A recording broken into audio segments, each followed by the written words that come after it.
छत्तीसगढ़ के बस्तर की तस्वीर अब बदल रही है। यहाँ अब बारूद की गंध नहीं बल्कि रबड़ की खेती हो रही है। देखिए हमारे संवाददाता सोमेश पटेल की ये खास रिपोर्ट। कभी नक्सल प्रभावित रहा बस्तर अब अपनी पहचान बदल रहा है। बीते 4 दशक से इस बस्तर को नक्सलवाद ने ऐसे जकड़ रखा था कि यहाँ के किसान खेती करना छोड़ चुके थे और पलायन को मजबूर थे। लेकिन अब तस्वीर पूरी तरह बदल रही है।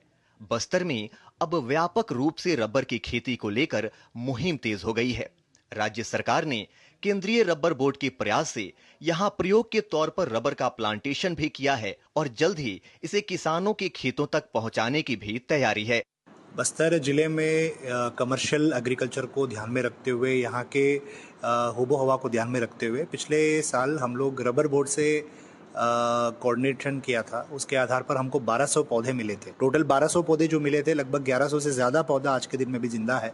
और महत्वपूर्ण बात यह है कि चीज़ों को मॉनिटर करने के लिए एक रबर सेल एग्रीकल्चर कॉलेज के कैंपस में लगाने के लिए बोला गया था, जिसको उन्होंने स्थापित भी किया है। ऐसे पट्टादारी जो सिर्फ और सिर्फ कोदो या कुटकी का वो फसल लेते हैं, उनके एरिया में भी रबर की खेती को आगे बढ़ाने के लिए प्रयास किया जा रहा है।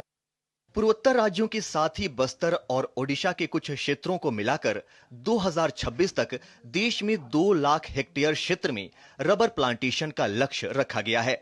इसी क्रम में बीते दिनों केरल के कोट्टयम स्थित भारतीय रबर अनुसंधान संस्थान और इंदिरा गांधी कृषि विश्वविद्यालय रायपुर के संयुक्त प्रयास से गुंडाधुर कृषि महाविद्यालय में वैज्ञानिकों ने रबर के पौधों का रोपण किया है।